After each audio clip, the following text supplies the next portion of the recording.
आइए जानते हैं आज की कुछ अंतर्राष्ट्रीय खबरों को। पहले एक नजर आज की हेडलाइंस पर।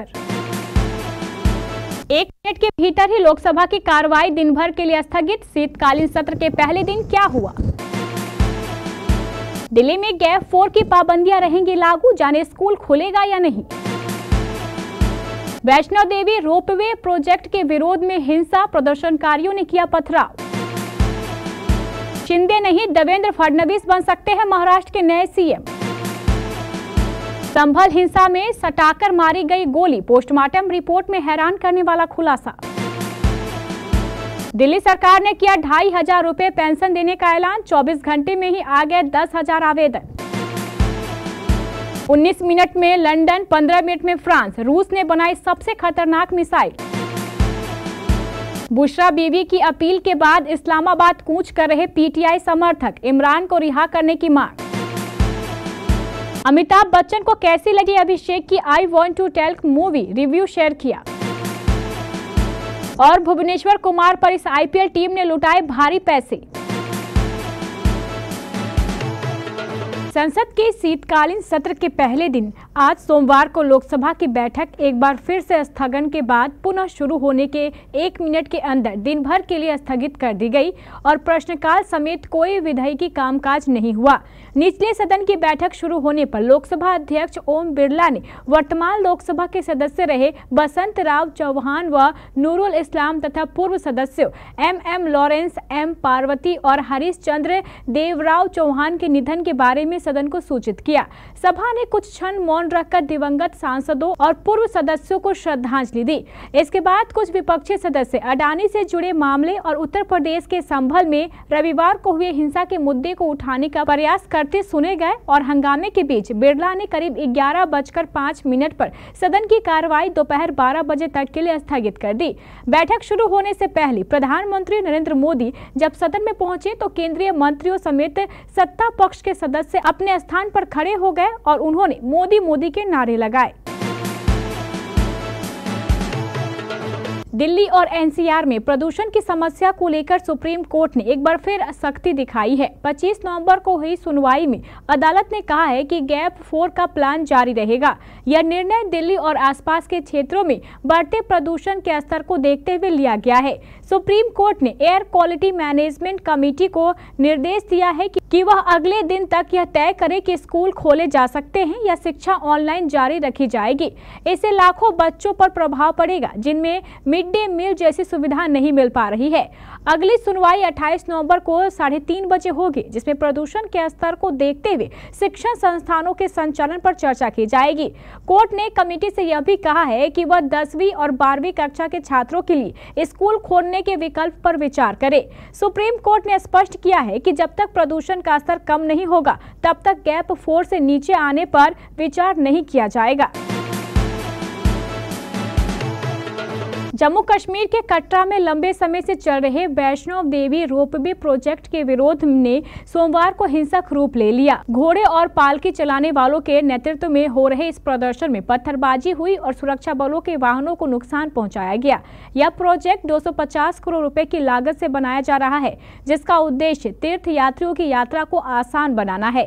प्रदर्शनकारियों ने शुक्रवार से विरोध शुरू किया था, जो पहले 3 दिनों तक शांतिपूर्ण रहा। हालांकि सोमवार को प्रदर्शनकारियों ने पुलिस और सीआरपीएफ पर पत्थरबाजी की। रियासी के एसएसपी परमवीर सिंह ने कहा है कि हम 3 दिनों से शांतिपूर्ण तरीके से प्रदर्शन को संभाल रहे थे, लेकिन आज कुछ प्रदर्शनकारियों ने पथराव किया। स्थिति को जल्द सामान्य किया जाएगा।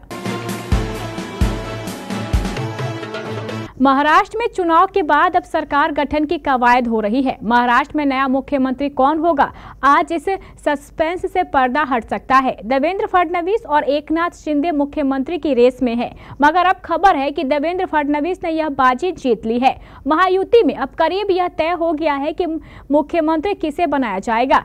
मुख्यमंत्री पद को लेकर महायुति में रविवार को बैठकों का दौर जारी रहा, मगर आज इस फैसला होने की पूरी उम्मीद है। दिल्ली में इसे लेकर एक बड़ी बैठक होने वाली है। देवेंद्र फडणवीस, एकनाथ शिंदे और अजित पवार की अमित शाह से मुलाकात होगी और इस बैठक पर सबकी नजर है।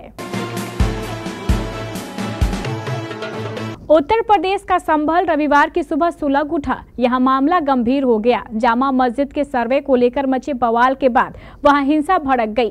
पत्थरबाजी के जवाब में पुलिस की तरफ से आंसू गैस दागे गए।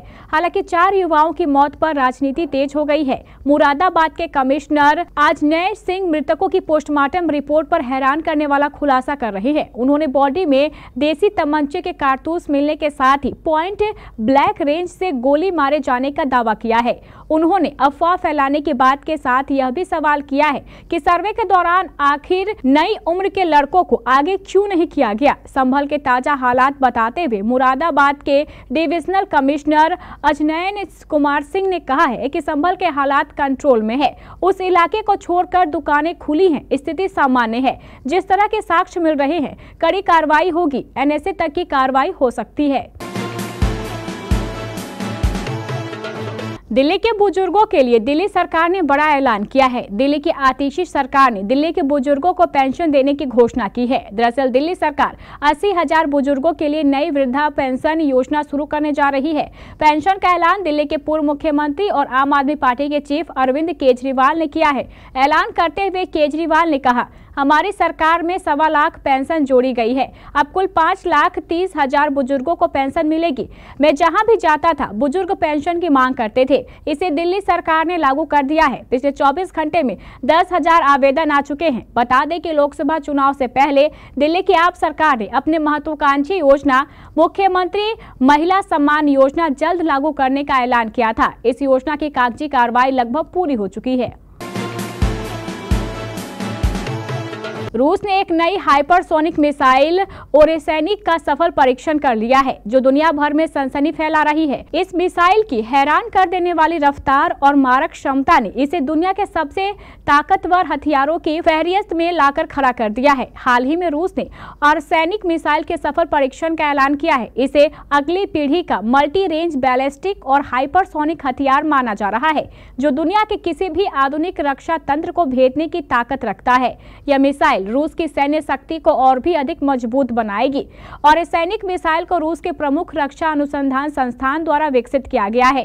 राष्ट्रपति व्लादिमीर पुतिन ने एक टेलीविजन संबोधन में मिसाइल के सफल परीक्षण की पुष्टि की। इसे एक सफल हमला और एक चेतावनी दोनों के रूप में जाहिर किया। पाकिस्तान में एक बार फिर सियासी बवाल बढ़ता जा रहा है। जेल में बंद पूर्व प्रधानमंत्री इमरान खान की रिहाई की मांग को लेकर हजारों की संख्या में पाकिस्तान तहरीक-ए-इंसाफ कार्यकर्ता सड़कों पर है। समर्थकों को इस्लामाबाद कूच करने का आदेश दिया गया है। पुतिन ने जगह जगह नाकेबंदी कर रखी है। इसी बीच इमरान खान की पत्नी बुशरा बीबी का एक बड़ा बयान सामने आया है। बुशरा बीबी ने वीडियो संदेश के जरिए पीटीआई समर्थकों से राजधानी इस्लामाबाद पहुंचने की अपील की है। बुशरा बीबी ने कहा है कि ये आप लोगों के देश के भविष्य का सवाल है। ऐसे में ज्यादा से ज्यादा संख्या में इस्लामाबाद पहुंचे। बता दें कि इमरान खान ने 13 नवंबर को अपने समर्थकों को 24 नवंबर को इस्लामाबाद कूच करने का आह्वान किया था।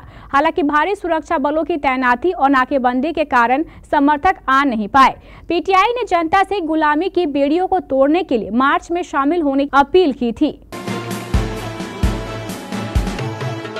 पिछले साल 2023 में घूमर में नजर आने के बाद अभिषेक बच्चन हालिया release film I want to talk में नजर आ रहे हैं। इस फिल्म का डायरेक्शन सुजीत सरकार ने किया है। फिल्म को बॉक्स ऑफिस पर 3 दिन हो चुके हैं। फिल्म 22 नवंबर को सिनेमाघरों में रिलीज हुई थी। हालांकि कमाई के मामले में फिल्म थोड़ी धीमी रफ्तार से आगे बढ़ रही है, लेकिन फिल्म में उनके अभिनय को काफी पसंद किया जा रहा है।